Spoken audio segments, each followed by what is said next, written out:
Occasion ఏదైనా location ఎక్కడైనా తెలుగువారి వేడుక అంటే ఆలివ్ మిఠాయి ఉండాల్సిందే. Welcome to Suman TV. ఎందుకు చైనా పాకిస్తాన్‌కి మద్దతిస్తుంది? చైనా అసలు లక్ష్యం ఏంటి?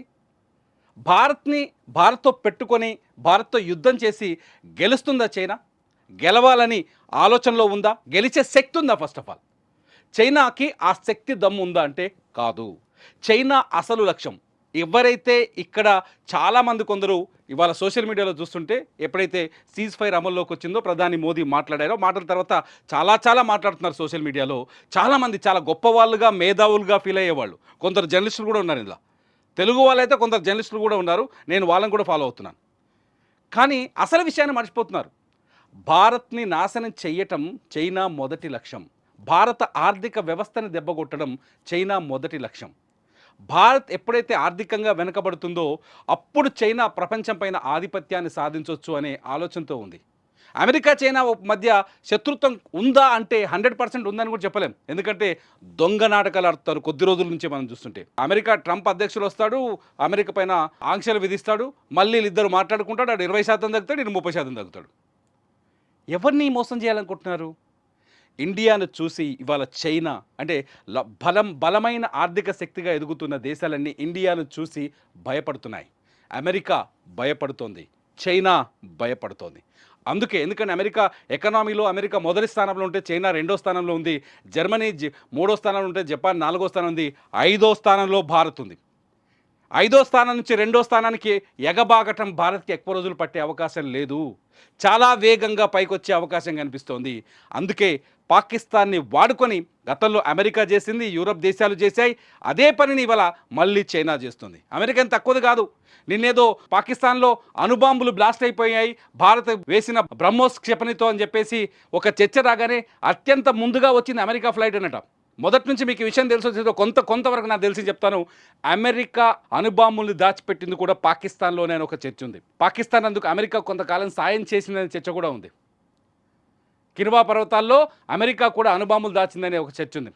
చైనా ఎందుకు అణుశక్తిని తన అణు సామర్థ్యాన్ని ఎందుకు పాకిస్తాన్కి ఇస్తుందంటే భారత ఆర్థిక వ్యవస్థను, భారత్లో రక్తపాతం పారించాలి, అలజడిని సృష్టించాలి, అశాంతి నేపాలి, భారత్ టూరిజాన్ని ఆపాలి, భారత వ్యాపారాలను ఆపాలి, భారత ప్రజల్ని అస్తవ్యస్తం చేయాలి, ఆర్థిక అధోగతి పాలు చేయాలి. ఇప్పుడు పాకిస్తాన్ చూసినావా?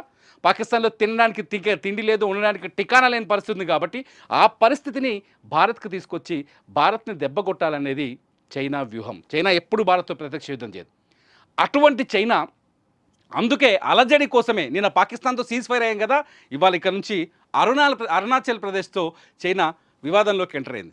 మళ్ళీ కొత్త పంచాయతీ స్టార్ట్ చేసింది. గతంలో లద్దాఖ్ ఇష్యూ చూసాం, గతంలో గాల్వాన్ ఇష్యూ చూసాం. చైనా ఏం చేస్తుందంటే ఎప్పుడూ భారత్లో అశాంతి అలజడి ఉండేలా ప్రయత్నిస్తోంది. అరుణాచల్ ప్రదేశ్లో దాదాపు 20 గ్రామాల పేర్లను చైనీస్ అండ్ టిబెటన్ రూపంలోకి మార్చింది చైనా. చైనీస్ భాషల్లోకి టిబెట్ పేరులోకి మార్చింది. దీనికి కారణం ఏంటి? మళ్ళీ కొత్త పంచాయతీ పెట్టడమే కదా. ప్రపంచ వేదిక పైన భారత్ ఎప్పుడు వివాదాస్పద దేశమని చూపించే ఉద్దేశమే కదా. దేశభక్తులు ఎవరు ఇట్లా ఆలోచించారా? మోదీ ఒక్కటే చేస్తుంది కాబట్టి మోదీని వ్యతిరేకిద్దాం, మోదీ నిర్ణయాలు వ్యతిరేకిద్దాం, మోదీ ఆలోచన వ్యతిరేకిద్దాం.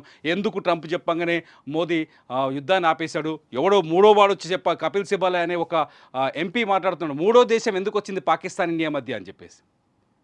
ఎప్పుడొచ్చింది? ఎప్పుడొచ్చింది మూడో దేశం? మూడో దేశం వచ్చిందా? ఒకసారి ఆలోచించండి, మీరే మేధావులు కదా. మోదీ ఏం చెప్పారు తన స్పీచ్లో? పాకిస్తాన్తో చర్చలంటూ ఉంటే ఉగ్రవాదం పీఓకే పైనే ఉంటుంది, అది మేమే మాట్లాడతామని చెప్పాడు. రెండో మాట ఏం చెప్పారు? సీజ్ ఫైర్ వచ్చింది ట్రంప్ వల్ల వచ్చిందని చెప్పారా? చాలా స్పష్టంగా చెప్పారు కదా. మే 7వ తేదీన మేము ఎప్పుడైతే ఆపరేషన్ సింధూర్లో పాకిస్తాన్ అండ్ పీఓకే భూభాగంలో మేము దాడులు చేశామో మే 7వ తేదీనే పాకిస్తాన్ డీజీఎంఓకి మేము సమాచారం ఇచ్చాం. కానీ మేకపోతు గాంభీర్యాన్ని ప్రదర్శిస్తూ అణుబాంబులతో బెదిరిస్తూ ప్రపంచం అంతా అంతర్గతంగా అందరి కాళ్ళు పట్టుకొని, సౌదీ అరేబియా లేకపోతే యూఏఈ లేకపోతే అందరి కాళ్ళు పట్టుకొని చివరికి అందరు చీకొట్టడంతో దిక్కులేని పరిస్థితిలో మే 10వ తేదీన పాకిస్తాన్ డీజీఎంఓ భారత డీజీఎంఓకి ఫోన్ చేసి సీజ్ ఫైర్ రిక్వెస్ట్ చేశాడని మోదీ మొన్న స్పీచ్లో చెప్పారు కదా. అయినా కూడా ట్రంప్ చెప్పడం వల్లనే ఇక్కడ ఆగిపోయింది. మీకు అర్థం అవట్లేదా? ప్రధాని మోదీ ప్రెస్ మీట్కి ముందే డొనాల్డ్ ట్రంప్ ప్రెస్ మీట్ పెట్టి నేనే అణుయుద్ధాన్ని ఆపేశానని చెప్పాడు. అణుయుద్ధం జరిగిందా భారత్ పాకిస్తాన్ మధ్య? సో మేధావులంతా కూడా కొంచెం దేశభక్తులుగా దేశం కోసం ఆలోచించండి.